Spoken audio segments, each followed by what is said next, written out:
નમસ્કાર વિદ્યાર્થી મિત્રો, કૃષ્ણ કન્યા વિદ્યા સંકુલ અને વિવેકાનંદ વિનિમિંદની યુટ્યુબ ચેનલમાં આપનું સ્વાગત છે.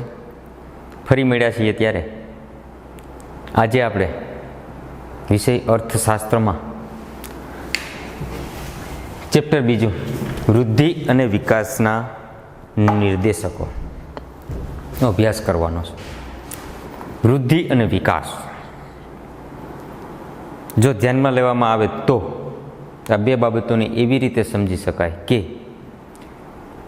દેશ છે એ દેશની અંદર કોઈના કોઈ સ્થળે કોઈને કોઈ જગ્યા ઉપર અથવા તો કોઈની કોઈ બાબતોને ધ્યાનમાં રાખીને જો વિચાર કરીએ તો દરેક લોકો પોતાની વૃદ્ધિ અને વિકાસ સાધવાના પૂરેપૂરા પ્રયત્નો કરતા હોય છે અને આ પ્રયત્નોની સાથે દેશ પણ કટિબદ્ધ હોય અને તેને પણ પોતાના જે દેશના નાગરિકો છે તેની બેકારી, બેરોજગારી, ગરીબી હટાડવા માટેના પણ દેશ પ્રયત્નો કરતો હોય છે.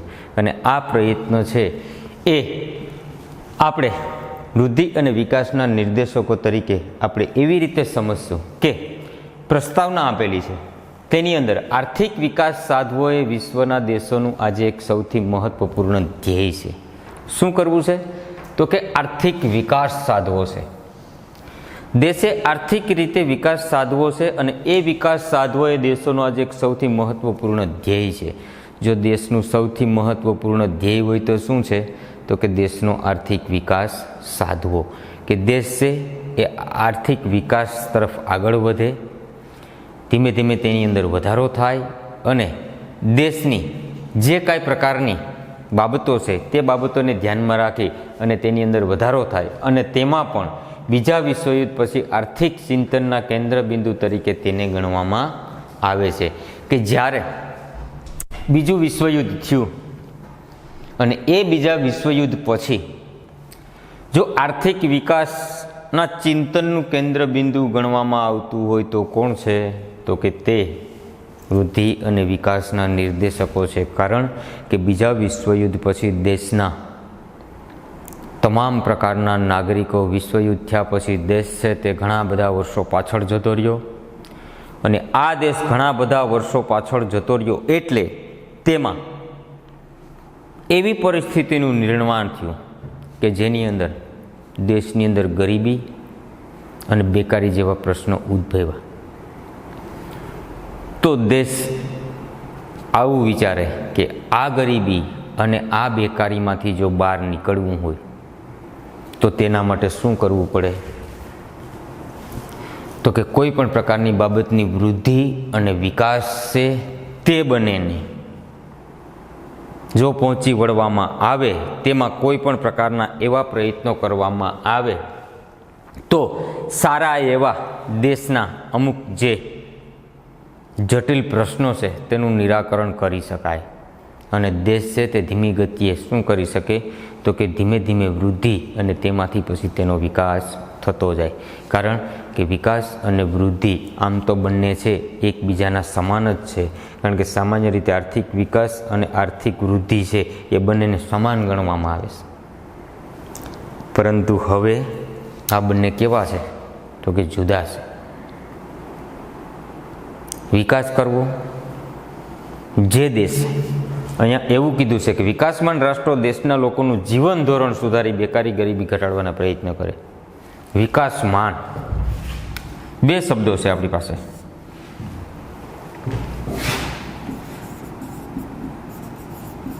વિકસિત અને વિકાસમાં. વિકસિત જેનો વિકાસ થઈ ગયો છે અને વિકાસમાન એટલે ચાલુ છે. આનો વિકાસ પૂર્ણ થઈ ગયો છે અને આનો વિકાસ ચાલુ છે. જે દેશ વિકસિત છે એ દેશની તમામ પ્રકારની બાબતો છે તે સંતોષાઈ ગઈ છે અને આ બાબતોને ધ્યાનમાં રાખી અને તે દેશ છે તે શું કરે છે? તે પોતાના દેશની વૃદ્ધિ વધારવાનો પ્રયત્ન કરે છે. વિકસિત તો છે જ, પણ તેની વૃદ્ધિમાં વધારો કરે છે. અને જ્યારે વિકાસમાન દેશ કે જે દેશ ધીમી ગતિએ શું કરે છે તો કે વિકસિત થવાના પ્રયત્નો કરે છે.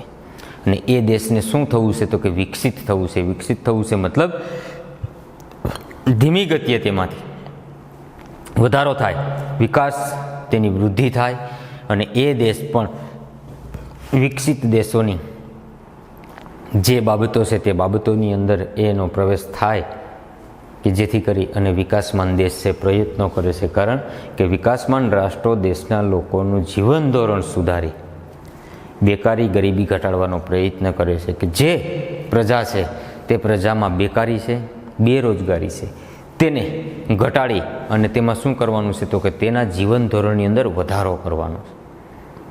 કે એનું જીવન ધોરણ છે તે સુધરે, તેની બેકારીમાં ઘટાડો થાય, તેની ગરીબી છે તે ઘટે અને એ લોકોને પૂરતા પ્રમાણની અંદર રોજગારી મળી રહી અને પોતાના કાર્યો છે તે સરળતાથી કરી શકે.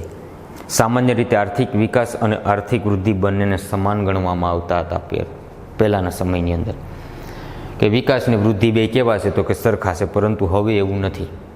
વિકાસ થઈ ગયા પછી માણસ પોતાની વૃદ્ધિ કરવાનો પ્રયત્ન કરે છે.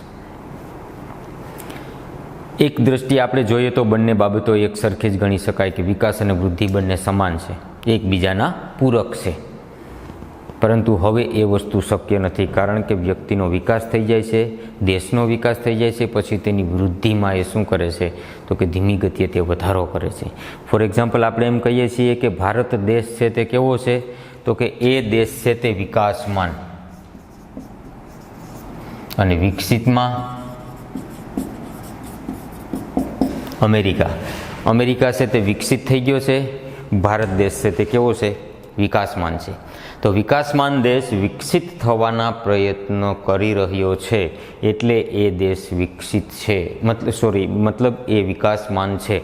પરંતુ અમેરિકા દેશ વિકસિત થઈ ગયો છે તો એ વિકસિત દેશ છે હવે પોતાનો વિકાસ તો કરી જ ચૂક્યો છે, પણ હવે એને શું કરવું છે તો કે હવે એને જે કરવાની પ્રવૃત્તિ છે તે કઈ છે તો કે એ પ્રવૃત્તિ છે કે જે છે વૃદ્ધિ અને વિકાસ બંને આપણે એકબીજાના પર્યાય સ્વરૂપે અથવા તો એકબીજા દ્વારા ઓળખી શકીએ છીએ. તો આવી રીતે આ જે વૃદ્ધિ અને વિકાસના નિર્દેશકો છે તેને આપણે અર્થ સ્વરૂપે સમજવાનો પ્રયત્ન કરીએ તો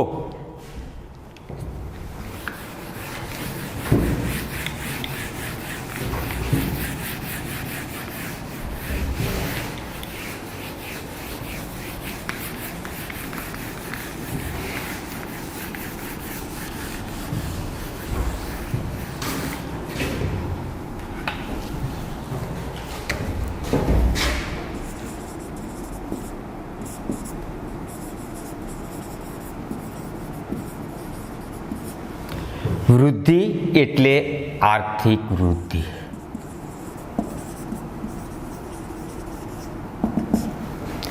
વૃદ્ધિ એટલે આર્થિક વૃદ્ધિ મતલબ કે આપણી પાસે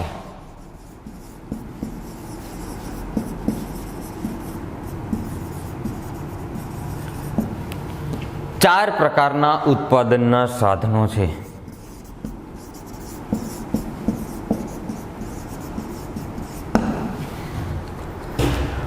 આ વૃદ્ધિ એટલે આર્થિક વૃદ્ધિ અને આપણી પાસે ચાર પ્રકારના ઉત્પાદનના સાધનો છે. તે ઉત્પાદનના સાધનો એટલે કે જમીન, મૂડી, શ્રમ અને નિયોજક.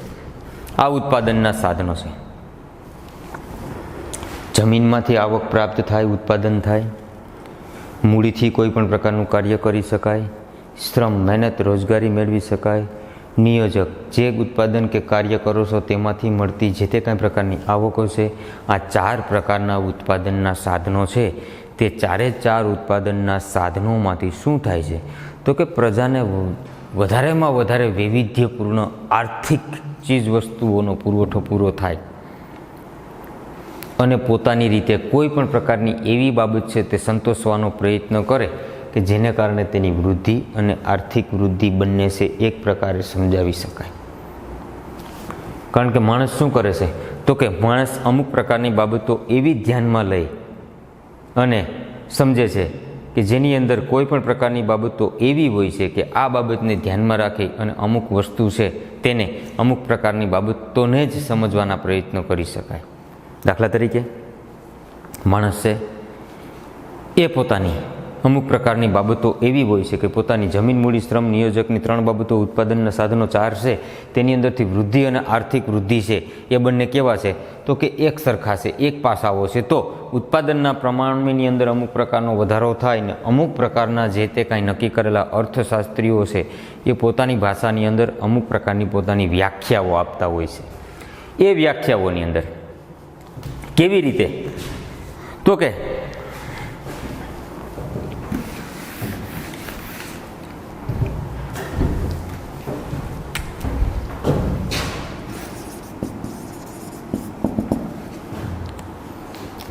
આર્થિક વૃદ્ધિ એટલે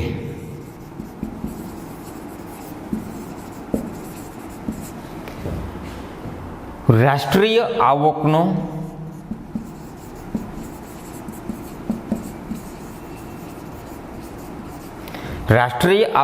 વૃદ્ધિ દર અથવા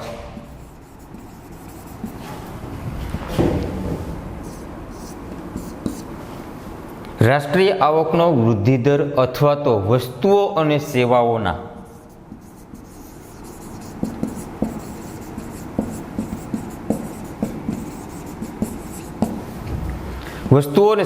કુલ ઉત્પાદનના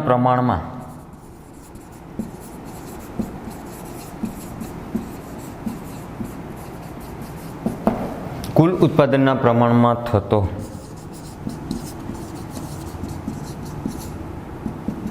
વધારો એટલે આર્થિક વૃદ્ધિ. કોણ કહે છે? હેન્સનના મતે. અર્થશાસ્ત્રી હેન્સન એવું કહે છે કે અમુક પ્રકારની બાબતો એવી હોય છે કે જેની અંદર આર્થિક વૃદ્ધિ એટલે રાષ્ટ્રીય આવકનો વૃદ્ધિ દર અથવા વસ્તુઓ અને સેવાઓના કુલ ઉત્પાદનના પ્રમાણમાં થતો વધારો. જે બાબત એવી છે કે આર્થિક વૃદ્ધિ એટલે શું, ક્યારે વૃદ્ધિ શક્ય છે, ક્યારે વૃદ્ધિ થઈ શકે તો કે રાષ્ટ્રીય આવકનો વૃદ્ધિ દર, આપણા દેશની રાષ્ટ્રીય આવક, તેનો વૃદ્ધિ દર અથવા તો વસ્તુઓ અને સેવાઓના કુલ ઉત્પાદનના પ્રમાણમાં થતો વધારો. આપણા રાષ્ટ્રમાં જે આવક થાય છે એ આવક અથવા તો કોઈ પણ પ્રકારની સેવાઓ છે તે સેવાઓના કુલ ઉત્પાદનની અંદર જે પણ કાંઈ વધારો થાય તેને આપણે શું કહીએ છીએ? આર્થિક વૃદ્ધિ. કારણ કે આર્થિક વૃદ્ધિ ત્યારે જ શક્ય બને કે રાષ્ટ્રીય આવકમાં વધારો થાય. નંબર 1. નંબર 2, પ્રજાને વધુમાં વધુ વૈવિધ્યપૂર્ણ આર્થિક ચીજ વસ્તુઓ.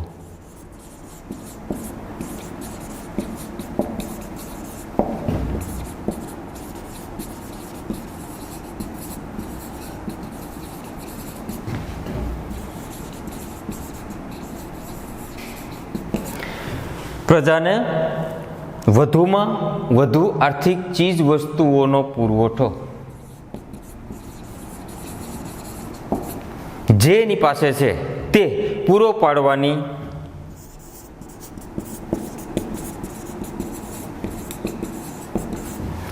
શક્તિ જે છે દેશ પાસે, તેમાં લાંબા ગાળા માટે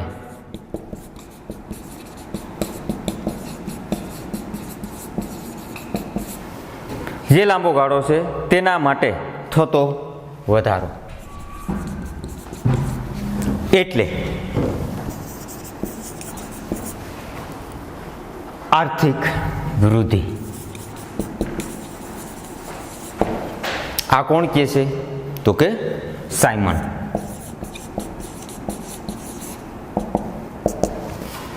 શું કહે છે તો કે પ્રજાને વધુમાં વધુ વૈવિધ્યપૂર્ણ આર્થિક ચીજ વસ્તુઓનો પુરવઠો. પ્રજા છે તે પ્રજા એટલે કે દેશના લોકો છે તે દેશના લોકોને વધારેમાં વધારે વૈવિધ્યપૂર્ણ ચીજ વસ્તુઓનો પુરવઠો પૂરો પાડવાની શક્તિ, કે તેની અંદર તેને અમુક પ્રકારનો જે પુરવઠો છે તે પૂરો પાડવાની શક્તિમાં લાંબા ગાળા માટે થતો વધારો, કે જે વસ્તુ છે તે વસ્તુના લાંબા ગાળા માટે અમુક પ્રકારનો વધારો થાય એટલે આર્થિક વૃદ્ધિ, કે જેની આર્થિક વૃદ્ધિમાં શું થયો છે તો કે વધારો થયો છે. અને આર્થિક વૃદ્ધિમાં વધારો થયો છે એટલા માટે કે એવા પ્રકારની બાબત કે જેની અંદર પ્રજા છે તે શું કરે છે તો કે પોતાની આર્થિક વૃદ્ધિ છે તે વૃદ્ધિની અંદર અમુક પ્રકારની બાબતો છે તેનો વિકાસ થાય, અને વિકાસ થવાને અર્થે અમુક સમયે વૃદ્ધિ અને વિકાસના જે આ નિર્દેશકો છે તે નિર્દેશકોની અંદર અમુક પ્રકારના લાંબા ગાળાએ કોઈ પણ પ્રકારની બાબતમાં શું થવો તો કે વધારો થવો, અને લાંબા ગાળાએ અમુક પ્રકારની બાબતોમાં વધારો થવો એટલે કે એવા પ્રકારની બાબત કે દેશ અને રાષ્ટ્ર એવા પ્રકારની બાબતોને ધ્યાનમાં રાખી અને પોતાની કોઈ પણ વસ્તુ છે તેને દેશના લોકો સુધી પહોંચાડવાના પ્રયત્ન કરશે, અને તેમાંથી શું થશે તો કે તેનો અમુક પ્રકારનો વિકાસ થશે, વૃદ્ધિ થશે, અને તેની અંદરથી કોઈ પણ પ્રકારની બાબત છે તેમાં તેનો વધારો શક્ય બનશે. અને આ પ્રકારની બાબત છે તેને વૃદ્ધિ અને આર્થિક વૃદ્ધિ તરીકે તેને આપણે ઓળખવાના પ્રયત્ન કર્યા છે. તો આ છે પ્રસ્તાવના જોઈ લીધા બાદ તેનો અર્થ જોયો, અને ત્યારબાદ તેની વ્યાખ્યાની અંદર બે પ્રકારની બાબતો કે હેન્સને કીધું અને સાયમને આ બે પ્રકારની બાબતો છે તે સમજાવવાનો પ્રયત્ન કર્યો છે કે વૃદ્ધિ અને વિકાસના નિર્દેશકોની અંદર કયા પ્રકારની બાબતો છે તે શક્ય હોઈ શકે, અને આ બાબતને ધ્યાનમાં રાખી અને દેશ છે તે પોતાના જે તે કાંઈ પ્રકારની એવું કીધું ને પ્રસ્તાવનાની અંદર કે પોતાની પ્રજા માટે જમીન, મૂડી, શ્રમ અને નિયોજક આ જે તે કાંઈ ઉત્પાદનના 4 સાધનો છે તે 4 સાધનો પ્રજા માટે ખુલ્લા મૂકી અને પોતાની બાબતો છે તેને સમજાવવાનો પ્રયત્ન કરી અને વૃદ્ધિ અને વિકાસ છે તે સમજાવવાનો પ્રયત્ન કરે છે, કે જેને ધ્યાનમાં રાખી અને દેશ છે તે પોતાના જે વિકસિત અને વિકાસમાન બે પ્રકારની બાબતોની વાત કરી ને આપણે, કે બે પ્રકારની બાબતો હોય છે કે એક છે વિકસિત અને બીજું છે વિકાસમાન. તો વિકસિતની અંદર આપણે ફોર એક્ઝામ્પલ આપ્યું છે કે અમેરિકા, અને વિકાસમાનની અંદર ફોર એક્ઝામ્પલ આપ્યું છે કે ભારત. વિકસિત દેશ છે અમેરિકા છે, વિકાસમાન દેશ છે એ ભારત છે. તો આ બંને દેશો છે પોતાની આર્થિક વૃદ્ધિની અંદર પોતાની પ્રજા માટે શું કરે છે તો કે પોતાની પ્રજા માટે અમુક પ્રકારના જે તે કાંઈ જે એની રાષ્ટ્રીય આવક અને વૃદ્ધિ દર છે તેમાં વધારો કરવાના પ્રયત્નો કરે છે. અને આ ચેપ્ટરની અંદર વૃદ્ધિ અને વિકાસના નિર્દેશકોને આપણે અહીંયા સુધી આ જે કાંઈ બાબતો છે તે પ્રસ્તાવના અર્થ અને વ્યાખ્યા સ્વરૂપે આપણે જોઈએ છીએ. તો વિષય અર્થશાસ્ત્ર ચેપ્ટર 2 વૃદ્ધિ અને વિકાસના નિર્દેશકોની અંદર વિદ્યાર્થી મિત્રો લેક્ચર 12મો. આ લેક્ચરમાં બસ આપણે પ્રસ્તાવના અર્થ અને વ્યાખ્યા સુધી રાખીએ, પછી ફરી વખત પાછા નેક્સ્ટ લેક્ચરમાં મળશું ત્યારે પછીની ચર્ચાઓ કરશું. ધન્યવાદ. અસ્તુ. જય હિન્દ.